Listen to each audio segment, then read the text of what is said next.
Shalom et bonjour encore une fois de plus mes bien-aimés. Je vous salue tous au nom de Jésus-Christ de Nazareth.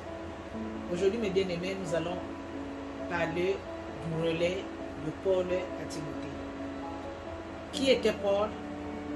Paul, c'est un disciple de Jésus-Christ de Nazareth, mais qui fut un malfaiteur, un tueur, un destructeur. Paul, mes bien-aimés, il partait à Damas pour aller tuer les chrétiens. C'est là où il avait croisé le Seigneur Jésus dans son chemin. Paul fut le persécuteur des chrétiens. Avant de devenir Paul de Tarse, il était d'abord Saul. Quand il était Saul, il était un païen. Quand il était Saul, il était un persécuteur. Quand il était Saul, il était un tueur. Si vous voyez bien dans la Bible, mes bien-aimés, vous lisez la parole de Dieu dans Actes des Apôtres 8, verset 1, vous allez voir que Saul, qui était devenu disciple de Jésus-Christ, Paul de Tarse, il a fait partie des gens qui ont commandité la mort d'Étienne dans la parole de Dieu, dans la Bible. Qu'est-ce qui s'est passé, mon frère, ma soeur? Paul de Tarse partait à Damas. Et quand il partait à Damas, pour aller persécuter les chrétiens, il a fini de tuer Étienne. Il a entendu dans ses oreilles qu'à Damas là-bas, il y a encore des groupes de chrétiens qui sont là-bas. Il s'est dit que je vais aller en finir avec eux. Et en partant, Dieu aussi s'est dit, chaque chose a un début et a une fin. Aujourd'hui, cet homme-là, tellement qu'il est courageux, tellement qu'il a la force de voyager de ville en ville, juste pour aller déranger des chrétiens, pour aller les tuer, détruire mon œuvre à moi. Cet homme-là, avec le courage et la force qu'il a, si je le prends, je le taille, si je le prends, je la façonne à ma façon, cet homme-là, je peux l'utiliser. Et c'est ce qui s'est passé. En allant, mes bien-aimés, Paul a vu des choses qu'il n'avait jamais vues, qu'il n'avait jamais entendues. Malgré qu'il écoutait les échos de Jésus. Mais étant incrédule, étant que païen, Paul ne croyait jamais à la parole du Seigneur. Mais quand il a vécu le miracle qu'il avait vécu lui, Paul a accepté Jésus comme Seigneur et Sauveur. C'est là où la vie de Paul a changé en quittant Saul pour devenir Paul de Tarse. En quittant le mal pour devenir le bien. En quittant du ténèbre pour être maintenant la lumière. Le nom de Saul a changé de Paul de Tarse. Il est devenu disciple du Seigneur Jésus-Christ. Mon frère, ma soeur, quand Paul est rentré pour servir le Seigneur, qu'est-ce qui est arrivé? Paul a couru de gauche à droite. Il a voyagé de pays en pays. Paul a vu tout ce qu'il a vu dans ses yeux. Il a entendu tout ce qu'il pouvait entendre dans ses oreilles.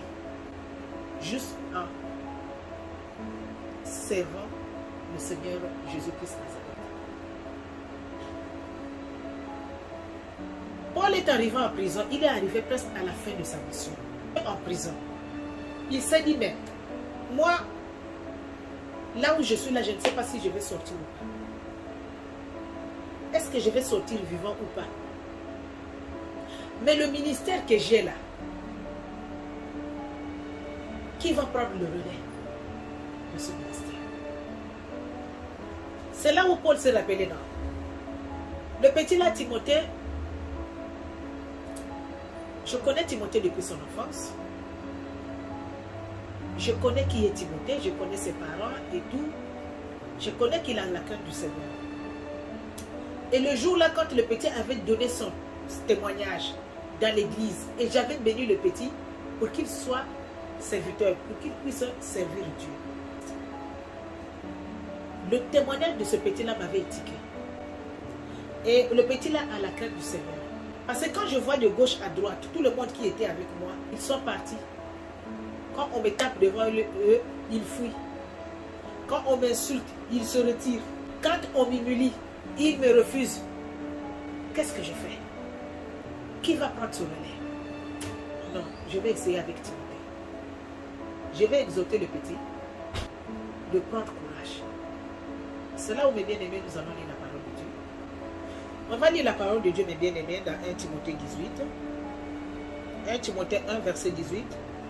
Timothée, mon enfant, je te confie cette recommandation conformément aux paroles prophétiques qui ont été prononcées autrefois à ton sujet. Que ces paroles soient ta force dans le bon combat que tu as à livrer. Amen. Nous allons partir dans le verset 6, verset 11 à 13. Mais toi, homme de Dieu, évite tout cela, cherche la droiture, l'attachement à Dieu, la foi, l'amour, la patience et la douceur. Combat le bon combat de la foi. Amen. Là, mes bien-aimés, Paul a vu que il est vers la fin. Que là où il est en prison, il ne sait pas s'il va sortir ou il va rester là, ou il va mourir, mais on va la tuer. Et Paul trouve que le ministère qu'il a, il faut qu'il cherche quelqu'un qui a confiance en lui. Une personne qui a la crainte du Seigneur. Une personne qui a déjà vécu peut-être avec lui. Tout le monde qui était autour de Paul l'a fouillé quand il avait le père. L'abandonné quand il avait le problème. Et Paul a tourné le regard dans ses pensées. Il a dit non. J'ai un petit là, Timothée. Je vais essayer d'exhorter encore Timothée, de l'encourager encore, de prendre courage, de combattre le bon combat, car sa vie en dépend. Paul commence à écrire son testament. Il commence à faire son testament dans la prison là où il était. Il commence à encourager Timothée. Timothée, mon fils, tu sais que je t'aime beaucoup.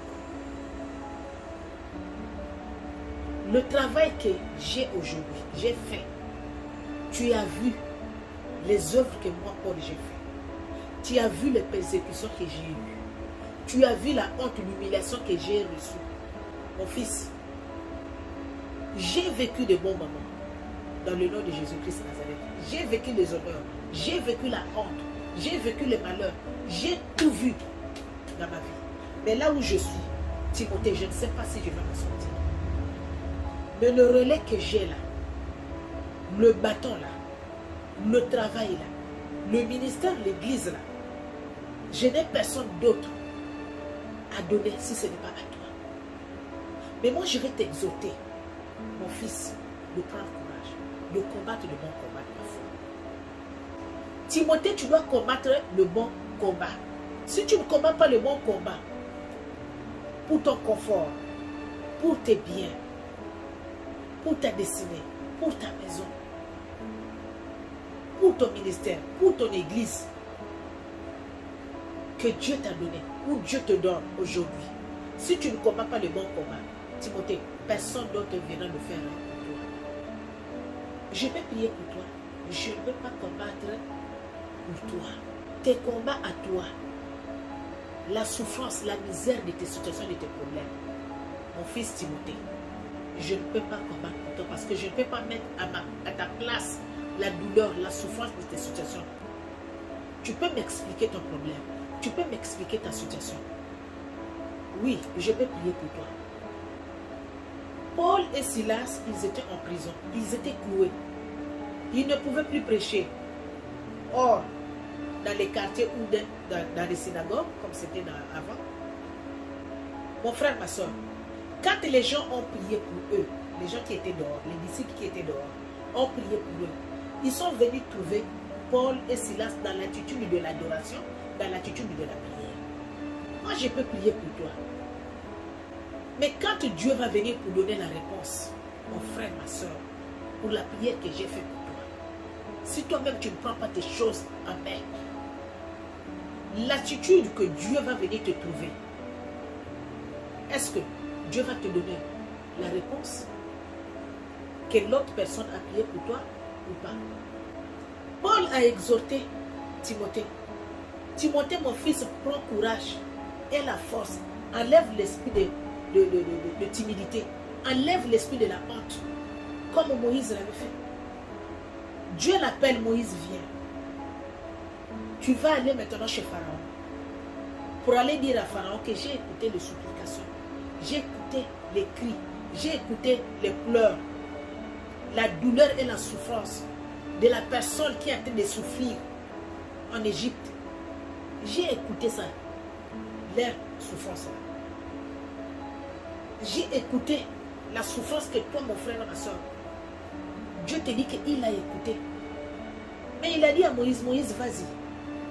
Va dire à Pharaon de laisser mon peuple. Enough is enough. Ça suffit. Quel problème qui ne prend pas fin? Quelle situation qui commence qui ne peut pas finir?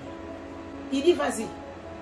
C'est maintenant la fin de ce problème, fin de cette situation. Je prends maintenant les choses en main. Vas-y. Moïse commence à parler. Oh, non, Dieu. Moi, je bégaye. Moi, je ne parle pas bien. Devant Pharaon, une grande personne comme ça, devant Pharaon, une autorité comme ça, un homme qui est sec, dur, qui n'écoute pas les gens, qui n'écoute personne, vous me dites, Seigneur, tu me dis d'aller vers Pharaon. Je ne peux pas, de toutes les façons, Seigneur, je ne parle pas bien. Je bégaye. Toi-même, tu connais que je bégaye, non? Je ne parle pas bien. Dieu dit que tu bégayes, tu ne bégayes pas. Tu vas aller chez Pharaon. Mon frère, ma soeur, Dieu t'appelle aujourd'hui, comme Paul, pour lui donner le relais, pour travailler pour le Seigneur. Dieu t'appelle aujourd'hui, mon frère, ma soeur, pour travailler pour le Seigneur. Dans chaque domaine, que ce soit dans la louange, dans la communication, dans chaque domaine que tu trouves que c'est easy, c'est facile pour toi. Il y a une soeur qui me disait qu'elle a l'habitude de chaque matin, quand elle se réveille, elle envoie dans son répertoire de WhatsApp tout le monde qui est dans son WhatsApp. Quand elle finit la prière le matin, elle prend les versets bibliques qu'elle a lus, elle commence à envoyer chez les autres, chez tout le monde. J'ai dit, mais oui, c'est une façon aussi de servir le Seigneur. Parce que le verset biblique, là, la personne peut partir au travail, en allant au travail, il n'a pas eu le temps de lire la Bible, il n'a pas eu le temps de prier le matin. Mais quand la personne ouvre le WhatsApp, il voit que ça, c'est un message qui revient d'un tel. Il lit comme ça, là, c'est un verset biblique. Ça peut aider la personne, ça peut sauver la personne, ça peut fortifier aussi la personne. Paul, mes bien-aimés, il dit à Timothée, Timothée, prends courage, enlève l'esprit de la timidité en toi. Le Seigneur te veut dans ce ministère. Moi, je ne peux plus. J'ai fait ma course, j'ai fini, je suis presque à la fin. J'ai couru de gauche à droite, j'ai tout vu, j'ai tout entendu. Moi, Paul, là, tu connais combien de prisons je suis rentré avant d'être ici. Tu connais combien de fois j'ai été humilié. Tu connais combien de fois on m'a refusé des places. Tu connais combien de fois on a parlé de moi, en bien ou en mal. J'ai vécu aussi le bonheur. J'ai vécu aussi la souffrance. Mais je suis à la fin.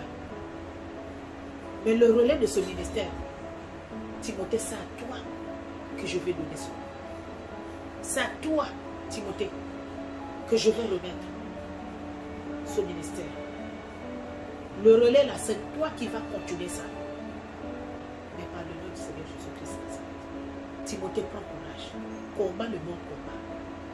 Sur tout le plan dans ta vie, combat le bon combat.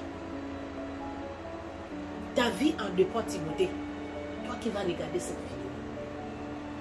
Ta vie en dépend, mon frère, ma soeur.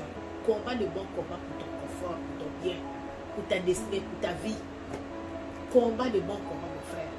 Moi aussi, j'étais comme Moïse. Je vais vous donner mon témoignage. Comment je suis arrivé à prêcher. J'étais de l'autre côté, le pays là où j'étais. Et un jour, j'ai fait un songe. Qu'est-ce que le songe me disait? Je vois notre église, on avait une grande église, là où je priais. Je salue mon pasteur, s'il peut voir cette vidéo. Et je salue aussi la maman que je vais parler aussi ici. Je l'aime beaucoup, elle est au Texas. Et un jour, dans mon songe, je vois mon pasteur qui vient dans mon songe, il y avait plein de gens, comme l'habitude dans l'église. Et mon pasteur vient, il veut me dire, maman Félicité, c'est toi qui vas prêcher. Je dis, moi qui va prêcher? Dans le songe, je me bien aimé, je me suis mis à me paniquer. J'ai dit, mais qu'est-ce que je vais faire? Qu'est-ce que je vais faire? Mais je vais parler dans quelle langue? Avec la foule là. Et puis je viens encore guetter encore dans l'église. Mais bien aimé, je viens encore guetter. Je vois encore, l'église était pleine. J'ai dit, moi, prêcher les gens là, là où il y a les autorités, là où il y a les chefs, les gens qui ont écrit, qui ont fini les bics, coupé même les bics jetés, qui ont fini les études, grand, puissant. Moi, je vais leur prêcher, venir me mettre debout devant tout ce monde-là, intelligent et plus intelligente que moi, qui ont fait des études supérieures que je ne peux même pas. Quand les gens vous donnent des témoignages dans l'église, non, j'étais ceci, j'étais cela dans mon pays. Donc moi, je vais venir me mettre là, moi Félicité là, pour venir leur dire quoi. Mais bien aimé, je me suis paniqué dans le songe. Et qu'est-ce que j'ai fait? J'ai commencé à chercher une maman dans le songe. J'ai dit, bon, la maman là, comme elle parle très bien anglais, j'ai commencé à chercher la maman là. Je commençais à me paniquer dans le songe, en train de chercher une maman qui parlait bien anglais. Je me suis dit, bon, donc je vais parler en lingala, et la maman là va interpréter en anglais. Mon frère, ma soeur, en sortant pour aller chercher la maman là où je me paniquais, je me suis réveillée en sursaut. J'ai dit, hey Dieu, ne commence pas. Ne commence pas. Ça c'est quelle histoire et ça c'est quel problème? Ça c'est quel genre de songe? Je me réveille. Parce que je te demande vraiment, Seigneur, révèle-moi des grandes choses cachées que je ne connais pas. Je vais comprendre et je vais voir. Mais ça là, non. Mon frère, ma soeur, on se réveille une semaine après, notre pasteur donne l'annonce à l'église que toutes les femmes vont rester à l'église. On était nombreuses, on est resté à l'église. Et le pasteur qui nous dit que on a choisi une maman qui va être la présidente de toutes les femmes à l'église. Chaque problème, des choses qu'on va avoir à l'église, s'il y a des problèmes à l'église pour les femmes et tout, les manifestations et tout ça là, la présidente des femmes aujourd'hui c'est Maman Interne. Je la salue là où elle est. Je l'aime beaucoup. Et on a clamé, tout le monde était content. Tout le monde était content de l'aider. On a clamé, on a dit, ah, c'est bon, on a eu quand même une présidente. Parce que c'était quand même vaille. C'est-à-dire, vous voulez faire quelque chose, ah, mais comment on va faire? Mais aujourd'hui, au moins, on a eu une présidente. On va quand même être encadré.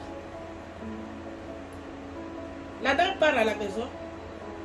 La nuit, elle ne dort pas. Elle dort et se réveille, songe. Elle dort et se réveille. Tu sais quoi? Tu n'es pas la présidente de la femme des femmes. La présidente des femmes, c'est Maman Félicité. Toi, tu es la vice-présidente.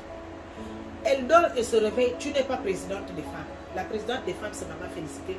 Toi, tu es la vice-présidente. La dame se panique la nuit là. Elle appelle le pasteur. Elle appelle le pasteur et dit, le pasteur, moi, cette charge, je ne veux pas de problème avec le Seigneur. Je connais comment Dieu me parle. Moi, Dieu m'a dit ceci. Et je ne peux pas insister à la voix là. Je ne peux pas insister à ce que j'ai vécu hier soir.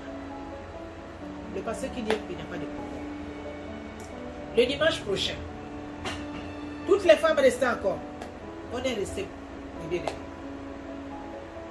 Le problème change. Oh, on est ici. Bon, à partir d'aujourd'hui, Maman Félicité, c'est toi qui es présidente des femmes. Et Maman était, elle est vice-présidente. Au fond de moi, j'ai dit, mais Seigneur, ça a commencé comment? Comment ça a commencé? Je voulais me paniquer pour me poser encore des questions, mais pour leur poser des questions. La maman qui dit que moi, je n'ai pas dormi. Le jour où on a pris l'engagement ici que je suis présidente, je n'avais pas dormi la nuit là. Le Seigneur est venu me dire que c'est toi, Maman Félicité, qui est la présidente, et moi, je suis la vice-présidente. Et je connais la voix là quand il me parle. Je ne peux pas insister à ça. Je voulais me paniquer encore, mais l'Esprit de Dieu me fait revenir le songe. Il me dit, tais-toi, reste tranquille. C'est ce qui s'est fait. On dort et se réveille, c'est la fête de maman, quelques jours et quelques semaines. Le pasteur qui vient me dire féliciter, maman féliciter, c'est toi qui vas prêcher la semaine prochaine pour la fête. C'était la fête de fin. Donc c'est toi qui vas prêcher. J'ai dit, hé Dieu, là où je ne voulais pas en venir, là où je ne voulais pas arriver, je suis arrivé. Bon, je suis allée à la maison, je n'ai pas dormi toute la nuit. J'ai dit, hé Dieu, je vois les visages des autorités là, les gens qui prient avec nous. Je vois les visages des grandes personnes là, je vois les visages. J'ai dit, devant la femme là, devant les femmes là, devant les hommes là, moi je vais venir me mettre debout, leur prêcher la parole de Dieu. Jésus, quelle parole je vais prêcher? C'est bon de lire la parole de Dieu, mon frère, ma soeur. Je suis allée me ressourcer dans la parole de Dieu. La parole de Dieu nous dit que non. Jésus a dit, quand tu veux prêcher, mais tu veux faire quelque chose pour le Seigneur, ou tu veux parler de Dieu, ouvre seulement la bouche. En ouvrant la bouche, le Saint-Esprit lui-même, quand il va rentrer en toi, mon frère, ma soeur, ce que tu vas dire, la manière où tu vas prêcher, tu seras même étonné. J'ai dit, ok Seigneur, si que c'est toi qui avais dit cette parole-là, et si c'est la parole de Dieu, que cette parole s'accomplisse dans ma vie, le jour où je vais prêcher. Et bien aimé, le jour où je suis arrivé, je suis monté dans le podium, c'était plus bon. Quand je partais à gauche, je partais à droite, j'ai fini ma prédication. Toute l'église était contente et contente, mon frère, ma soeur. Tout le monde était content et content. Les gens ont acclamé. Les gens étaient vraiment, je ne sais pas comment expliquer. Et quand j'ai quitté le podium, je suis descendu, je me suis posé la question, est-ce que c'est moi ou c'est pas moi? L'Esprit de Dieu me dit que oui, c'est toi. J'ai dit, c'est là où j'avais cru à cette parole-là. J'ai dit, mais donc finalement, la parole de Dieu vraiment est vie. La parole de Dieu est vraie. Mon frère, ma soeur, quand je commençais à partir, il y a les gens qui commençaient à Joss Meyer, Joss Meyer, Joss Meyer, commençaient à m'appeler Joss Meyer. C'est une grande servante de Dieu. Je crois que, je ne sais pas si elle est américaine. Si vous partez à l'internet ou à YouTube, si vous tapez Joss Meyer, vous allez là-bas. J'ai dit, moi, prédicatrice, au niveau de Joss Meyer, j'ai dit, ah, je ne sais pas, hein, Seigneur, que ta volonté soit faite. Si ça peut arriver à la longue, gloire à Dieu. Je me suis dit, comment? J'avais aussi honte pour accepter, pour arriver à ce niveau-là. Parce que quand j'ai vu le premier songe, je me suis posé la question, par quelle langue je vais commencer à prêcher? C'est pourquoi je cherchais la femme là qui parlait bien anglais. Dans mon songe. Je voulais la dire, maman, moi je vais parler. Je voulais la dire, je vais prêcher en lingala et toi tu vas interpréter en anglais. Et je me suis levée en sursaut. Mon frère, ma soeur, prends courage pour servir ton Seigneur. Dans n'importe quel domaine. La Bible nous dit que l'ouvrier mérite son salaire. Tu travailles dans le champ du Seigneur. Mon frère, ma soeur, tu seras payé. Si tu n'es pas payé aujourd'hui, mais tes descendants à toi, les descendants de tes descendants, peuvent être payés pour l'œuvre du Seigneur que tu peux faire aujourd'hui. Le champ du Seigneur est grand. Mais là, Dieu est en train de t'inviter et de t'encourager la parole que tu es en train d'écouter aujourd'hui. Paul a encouragé Timothée de servir le Seigneur, de quitter la ville là où il est là-bas, de venir là où il était lui, prendre le relais de son ministère, de prendre courage. Dire à Paul, n'écoute pas toute personne qui peut te parler, qui peut te dire non, non, non, ne fais pas comment, tu vas essayer, ah, tu vas faire ceci, ah, tu vas faire cela, non, non, non, laisse ça. N'écoute personne. Toi, quitte seulement la ville là où tu es là-bas, viens là où je suis ici. Viens prendre le relais de ce ministère. Parce que moi, je suis déjà à la fin de ma mission. Je ne peux plus continuer. Mon frère, ma soeur, je t'encourage aujourd'hui de servir pour ton Seigneur. Sers-tu dans n'importe quel domaine. Le champ est grand, mais les ouvriers sont moins dans le champ du Seigneur. Dieu a besoin de gens pour le servir. Mon frère, ma soeur, si tu as écouté cette parole, n'endurcis pas ton cœur. Cherche la manière où tu vas servir le Seigneur. Mon frère, ma soeur, ça va te payer. Ou ça sera ta délivrance, ou c'est la délivrance de tes enfants, ou de génération en génération. Dieu va faire quelque chose que toi tu vas s'aimer aujourd'hui. Essaie et tu vas voir ce que Dieu va faire. Je t'encourage, mon frère. Je t'encourage, ma soeur. Prends courage. Combat le bon combat. Combat le bon combat dans tous les plans dans ta vie. Ta vie en dépend. Combat le bon combat, mon frère. Paul a encouragé Timothée. Timothée qui était timide. Timothée qui avait la honte pour servir le Seigneur. Timothée qui était là comme Moïse. Ne vois pas les handicaps que tu as. Moi, je voulais bloquer mon ministère à moi. Quand Dieu m'a donné le message, j'ai failli refuser. J'ai failli fuir comme Moïse. J'ai demandé dans mon songe, par quelle langue, Seigneur, que je vais aller prêcher les grandes personnes dans l'église, les gens là qui sont assis à l'église. Par quelle langue? Mais le jour où je suis monté dans le podium, c'est le jour où Dieu m'avait donné le bâton. Le bâton de la prédication est là. Mon frère, ma soeur, prends courage.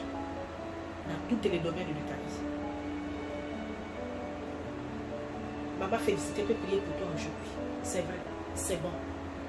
Mais dans quelle attitude, quand tu auras la réponse, dans quelle attitude le Seigneur va te trouver pour recevoir ce message, pour recevoir la réponse. Paul et Silas dans la prison, ils ont prié. Quand la réponse des autres qui étaient dehors était venue, Dieu les a trouvés dans l'adoration, en train de glorifier le Seigneur dans leur prison, en train de chanter, en train d'accepter ce qu'ils étaient, en train de chanter, de parler de Dieu, de partager les témoignages, de partager les songes, de parler de Dieu, de Jésus-Christ dans leur prison. C'est là où Dieu a dit non, non, non. Les enfants là, et leur prière là-bas, dehors, et la prière là, qu'est-ce que je fais? Je ouvre la porte là. Ce soir, mon frère, ma soeur, écoute ce que je te dis. Prends courage et fortifie-toi. De la même manière que Dieu avait ouvert la porte de Paul et de Silas, Dieu va le faire pour toi aujourd'hui. Dans tous les domaines de ta vie, partout là où tu es bloqué, partout là où les portes sont fermées, Dieu va ouvrir ces portes-là. Crois seulement en Dieu. Prends seulement courage. Combat le bon combat de foi pour ta destinée et pour toi-même. Dans toutes les domaines. Dieu est là, mon frère et ma soeur. Soyez encore bénis. Soyez encore bénis. Femme forte et homme fort. Que le Dieu de Paul, le Dieu qui a appelé Timothée, vous visite dans vos maisons et qu'il vous bénisse. Abonnez-vous encore massivement, mon frère et ma soeur, dans la chaîne Femme Forte TV aussi. C'est ici que nous partageons la parole de vie. Abonnez-vous massivement. Aimez et likez la vidéo. Partagez mes bien-aimés dans vos WhatsApp. Partagez dans vos Facebook. Que le Seigneur vous bénisse.